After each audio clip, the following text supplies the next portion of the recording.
Hi, I'm Jessica, and when I'm not drinking all the coffee, watching Razorback sports, or hanging out with my family of boys, it's my passion to help elementary music teachers just like you find your unique teaching style. My goal with this podcast is to share helpful tips, strategies, and to give you the motivation you need to gain momentum in your teaching so you can continue being the music teacher rock star you already are. Well, hey there, friend, and welcome back to the Elementary Music Teacher Podcast. So, 2 episodes ago, episode 52 to be exact, I talked about music teaching resources, and with so much out there, how in the world do you choose what to teach with? It gets a little overwhelming. So first of all, if you have not listened to that episode, you really need to, because it'll help you with feeling a little bit more confident about how to go about choosing music teaching resources. And so today in episode 54, I am going to share with you a few of my favorite resources. I almost said a few of my favorite things. Made me think of, Sound of Music. Anyways, a few of my favorite resources. Now, let me preface this by saying what my favorite resources are do not have to be your favorite resources. And in episode 52, I talked about the exact process I went through to pick out teaching resources, especially when I started in a classroom that I had nothing. So I guess that was kind of a good thing, because I got to literally just pick whatever I wanted without, there were no resources. So I basically got to just get whatever I decided to teach with. There wasn't anything already there for me to use, is what I'm trying to say. So the first thing I want to tell you, that if you're feeling completely overwhelmed with choosing teaching resources, is, which I've mentioned this before in several other episodes, is to use what you have. Okay, so first of all, I am going to get into the nitty-gritty of exactly what I like, but I want to start by saying that look around your classroom. Even in the classroom, I told you I had no teaching resources. I still had old textbooks. And if you listen to episode 52, I talk about how to use the old textbooks. You don't just need to go page by page, that's the old method of teaching music pretty much, where the kids sit down, you're like, today class, we're going to do page 54 because last time we did page 52. And so you don't need to do it that way. I noticed I just said page numbers corresponding to the episode numbers I was just talking about. Totally unintentional. But anyways, so look at your resources you already have. You may have stuff hidden in cabinets that you didn't even know was there. I know that happens a lot, or like a filing cabinet, or maybe even on a shelf. So look there first. The second thing I want to tell you to do is, if you have not yet, especially if you're listening to this and you're just starting out, you're probably seeing people all around you talking about the Orff and Kodály levels that they're going to, that they are, maybe in Orff or Kodály level 1, 2, or even 3. And I want to tell you that those are amazing, absolutely amazing. And your music teaching will completely transform by taking a level course. But can you do that right away? No. And if you're right out of college, or you're just new to teaching elementary music, you need to just get started teaching music, right? You don't have that first summer, you're just preparing for your first teaching job. You don't have any levels courses under your belt. Or maybe you're listening to this and you've been teaching for years and you've still never taken a levels course, and that's okay too. So I want to tell you that. But if you do get the opportunity to one day take an Orff or Kodály level course, then I would highly suggest you do it, because it will give you not only some amazing music teacher training, but also give you resources that you can use with your students, that whole binders upon binders of curriculum and teaching resources to use. Okay. So I wanted to just throw that in there first of all. Second of all, I want to tell you that, I lost my train of thought. I wanted to tell you that along with the Orff and Kodály levels, that there are look in the area you're in where you can find different trainings, different, like Saturday workshops, or, a 2-day training workshop over the summer, and you'll get several resources there as well to use. Now, there was one I used to love when I taught in a previous state, where we actually called Orff Alive. That's just what they called it. And it was awesome because different music teachers from my district would all present, and you would walk away with just like a binder's worth of materials from other teachers, just them presenting ideas of what they use in their classrooms. So I know that's offered. There's different local Orford Kodály chapters where you live too, that will definitely give you several resources to use in your classroom there as well. Okay, but let's continue. So, like I said, I told you that I was going to share an episode today about resources that I like to use. And just because I like to use them doesn't mean you necessarily need to use them. But maybe you've been looking for some resources like the ones I'm going to suggest, and I use them for a reason, and I'm going to explain each one as I talk about it. So first of all, like I said, I had no resources, so I knew I needed to find, along with the old textbooks I had, I needed to use something to just get started. So I made a list, kind of like movement, rhythm instruments, melodic instruments. I knew I wanted to get that stuff one day, but I didn't have it yet. And then I made a list of recorders, and then, like folk dances, and singing, obviously, right? And a lot of those books will automatically have songs in it to teach your kids singing too. So, then I categorized by lower and upper grades, and then books that I can use for both lower and upper elementary. And today we're not going to go specifically into how to decide what to teach to each grade level per se, and that's a whole nother episode in itself. But today I'm just going to present my resources I enjoy using, okay? So first of all, we're going to talk about lower elementary resources that I like to use. The first one I really like is one that I found called Busy Kids Movement, and this is by Jan Brennan, Brennan. And by the way, all of these will be included in the show notes, so you can click on them to look, or a lot of them are also included on the resources tab on my website, thedomesticmusician.com. Okay, so Busy Kids Movement. I really like this book because when I found it, I obviously wanted some movement for lower elementary, but especially for kindergarten. I knew kindergarten students can't sit still very long. If you've ever encountered a 5 or a 6-year-old child, you know that they have an attention span, let's keep it real, of an ant, right? I have 3 boys of my own, and 9, 7, and 4 at the time of this episode, and it's true. My 4-year-old does not have a very big attention span, and that's normal. I mean, that's their age. And so with 5 and 6-year-olds, with your kindergartners, this is a great book because it's exactly what it says, Busy Kids Movement. And I actually found this book at just one of the local teacher stores. And yeah, I really, really enjoy using it because I really like doing a lot of movement with scarves, especially with kindergartners, different ways of getting them used to moving their body. So this is a great movement book that you can use with kindergarten and probably even first grade, but any lower elementary grades, you can use this book with as well. The next one I really like is called Mother Goose Brain Boost. That's a funny name, isn't it? But Mother Goose Brain Boost, and it's by Stephen and Susan Traugh, Traugh. I don't know if I'm saying that last name right. I'm so sorry. But it's pretty much what it sounds like. Doing nursery rhymes with kids is so important. And I love this book because it is basically using music and movement, basically nursery rhymes set to music. So you're teaching them the nursery rhymes, which is, a lot of the kindergarten teachers are doing this with their students anyways. Not all of them, but a lot of them are doing nursery rhymes with their kiddos.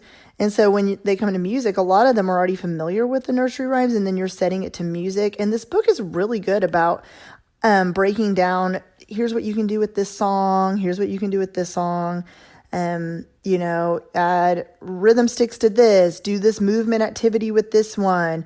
You can, put the rhyming words on the board. It just kind of gives you step-by-step instructions on what to do with each song, because nursery rhymes, let's be honest, they're not very long. So you're like, how do I do that for a whole 45-minute class period? It gets a little, confusing. But there really is so much you can do to one song. There's so many, For instance, you could do 1, 2, buckle my shoe. And so you teach the rhyming words first and you split them into partners. And the partners, when it's their turn to say their rhyming words, they have to stand up and point at the word that the song is saying. And then you give rhythm sticks and you're starting to learn about steady beat. You can do a steady beat parade around the room. And then they have to, then you learn the song by singing, and then you talk about your singing voice. You do it with whispering. You see, I'm already just coming up with these ideas off the top of my head. So with books, what I like to do is when you, like I said, Mother Goose Brain Boost will show you step-by-step instructions. But the rebel I am, I don't necessarily like to just go step by step. Some things, yes, but there's most of the resources I find, this is part of planning as a teacher, especially as a music teacher. You look at what it tells you can do to a song or activity, and then you make it your own. Okay, you don't have to do it exactly like it says. If it says do a steady beat parade, like I said, with rhythm sticks around the room, you don't have to do that. You could say, actually, I just want to have the kids move to the words of the song to the rhythm. You make the lesson plan your own, okay? There is another great book called I Sing, You Sing Holiday Songs. And this is by Sally K. Albrecht and Jay Althouse. And this is great for echo singing. And we all know when kiddos start learning to sing, first of all, they're taught by rote or by echo singing. The lower grades are especially. And so this is great. And when I say holiday songs, it's basically a song for every single holiday throughout the school year, even ones that are, pretty not as well known. But it's mainly to just teach your kids about echo singing, especially when they're starting to learn how to use their singing voice. This is brand new. And so, yeah, that's a good book for that. And I'm not going to go through every single resource I ever use, but I'm going to give you just some to get you started. If you're just starting to look for resources and you're like, I have nothing to use with kindergarten, how in the world do I get started? And like I said, this is just my opinion. There are so many great resources out there. And so if you already have things you're using, then amazing. But I just wanted to share with you what I use because I knew when I was just getting started, I had to find something, okay?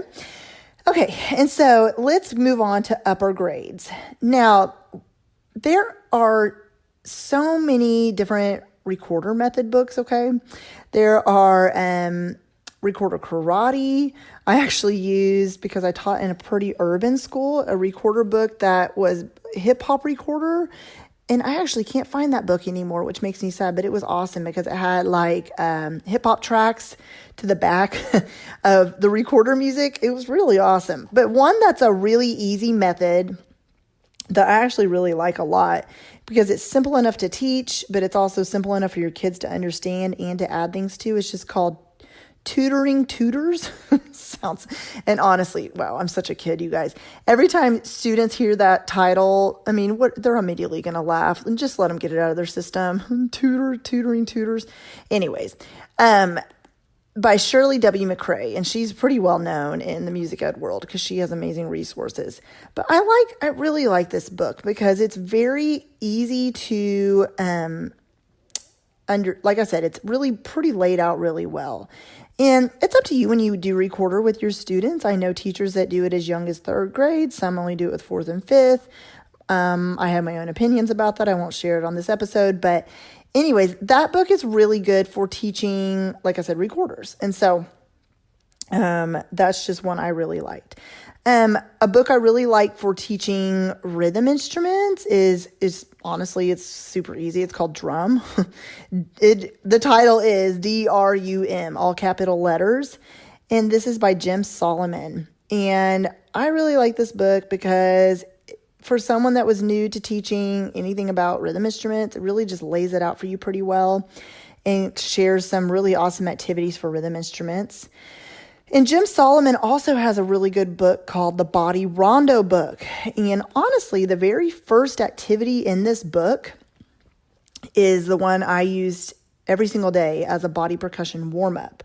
And what I learned in a workshop a long time ago is, honestly, when you're teaching body rondos, a really cool thing to do is to add words so the kids can remember the rhythms easily.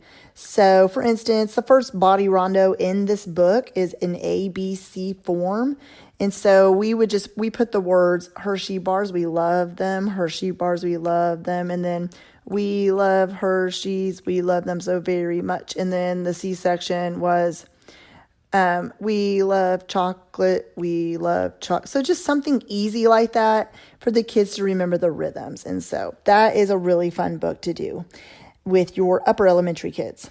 And then one of my favorite books I actually have ever found, it was a really awesome find, is called Rockin' Rhythm Raps. Now, you're like, what in the world is that? This is one, especially when you're starting to teach these really complicated, syncopated, and offbeat rhythms with your 4th and 5th grade kiddos. This is a really awesome book to use as even a warm-up or to introduce those new difficult rhythms. I really like it, and the kids like it because it sounds like little simple raps. They're very short snippets of rhythms that the kids can easily understand and count together. Okay, and now some books I use with lower and upper elementary kiddos is a book called The Book of Movement Exploration by John Feierabend. And it is exactly what it says. It's a book of movement exploration.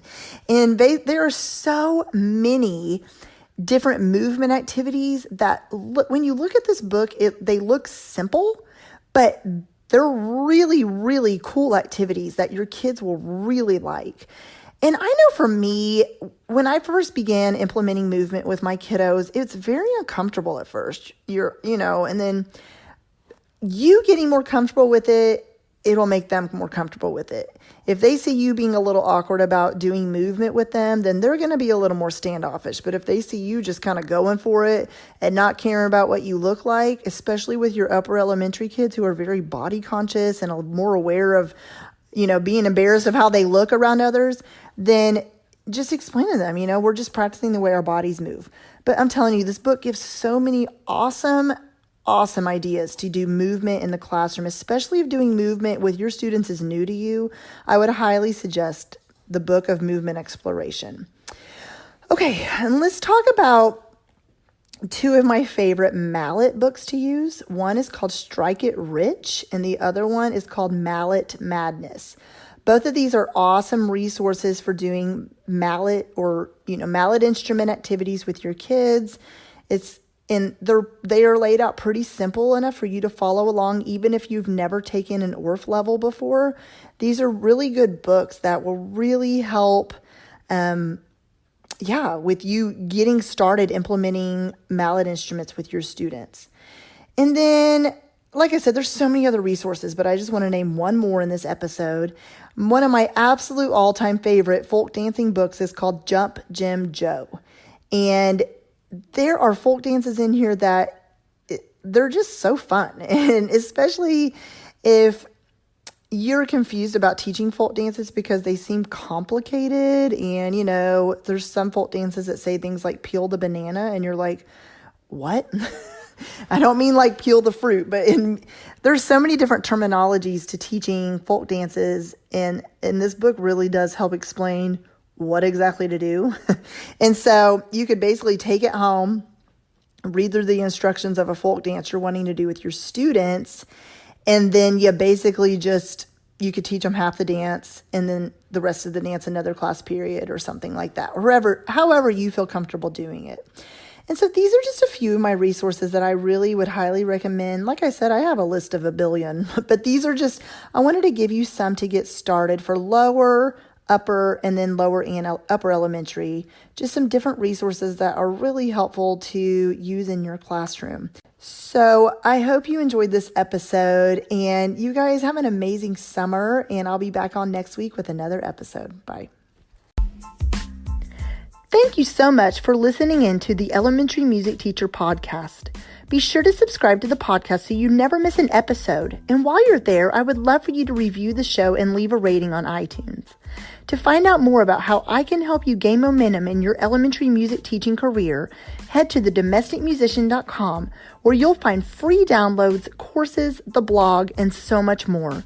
Continue teaching music and never doubt the impact you're making each and every day in the lives of your students.